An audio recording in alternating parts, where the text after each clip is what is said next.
So a lot of students often ask, like, I go into in many of these talks, they ask, what is the scope? The truth is, if you're good at anything, you have a lot of scope. Maybe the job doesn't have any scope, but if you're good at it, you have a lot of scope. You will go around the world. A lot of people will invite you. Your expertise, your craft will be required all over the world. Just that you should let your passion drive you. You should not let it die down. I've been working here at MCH for the last 8 years. Before that, I was at University of Hyderabad and at Central University of Kerala. I've been working in comparative literature departments there. Before that, I did my PhD and Masters from the English and Foreign Languages University, Hyderabad. I've always wanted to be a writer. In fact, like most people in my generation, I was forced to get into the sciences. But then I was really inspired that I have to get into the arts, because I saw my calling there. I knew that I would be able to do my best in the arts and humanities.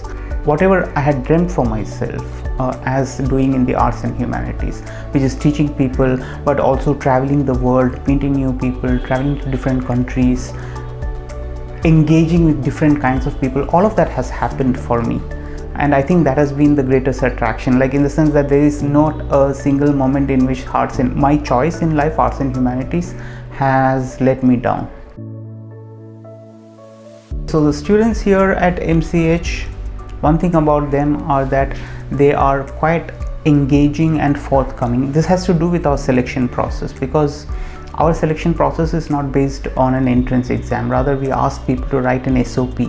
So we have some idea of who are their favorite writers, who are their influencers, for example, in the sense that these students already come with a self-awareness, self-consciousness. They are highly motivated to get into the arts. One of the unfortunate things about a lot of places in our country is that somehow people think that arts and humanities are meant for people who don't learn well.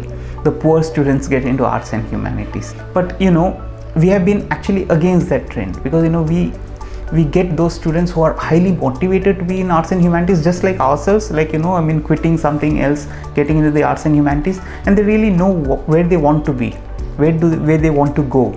So we have students from all over the country, north, south, northeast. Plus we also have foreign students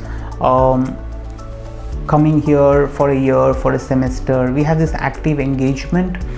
I would say that is the kind of diversity, we tend to represent a broad spectrum of students in this country. So MCH was started as a new trend in humanities in India. So when we started MCH, when it was started, that was in 2010. It started with an aim to teach Indian philosophy, some kind of post-colonial spirit, an alter modernity spirit. So we had Indian philosophy, but we also had sociology and literature. Now over the years, we have added more. For example, we now have history. We have added history. Now we are going to have an exciting new program. We have lots of foreign languages coming in.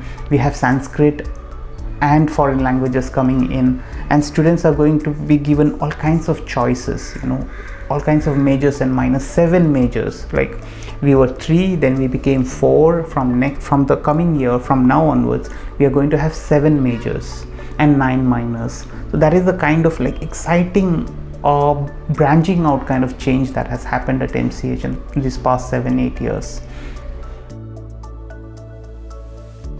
One of our major attractions is the kind of interdisciplinarity that we offer. For example, any bachelor's or master's student who gets into MCH, be they be a English student or a sociology student or a history student or a philosophy student, they have to do courses from the other disciplines. It already basically widens not just their perspective, but also their employability, because their skills are so much more. They are people who already know, they are philosophers who already know sociology, theories in sociology. They are literature students who already know how they can contribute to literature through theories from philosophy. So I think that has been the major USP. Plus also now onwards, you can study not just English literature and sociology, English literature and philosophy, or philosophy and sociology, but also French and English, French and sociology, German and philosophy, German and sociology, all kinds of different choices. So I think what we have done, we have adapted to that market, we have adapted to the changing world structures. Most people come to our campus and they say that, okay, it reminds them of a resort, because if you look at our campus, it is built in a traditional way. It's not like full of concrete roofs and walls. Basically, it's not a complete AC and glass case.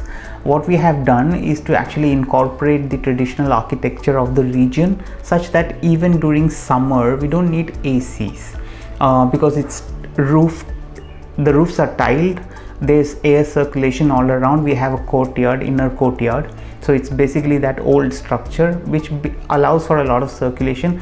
We have the lake and the lake pavilion too. The lake pavilion is an excellent space for performances. We have our student dancers and stuff going on there. I should thank whoever designed this, because they have really given in a lot of thought to this architecture.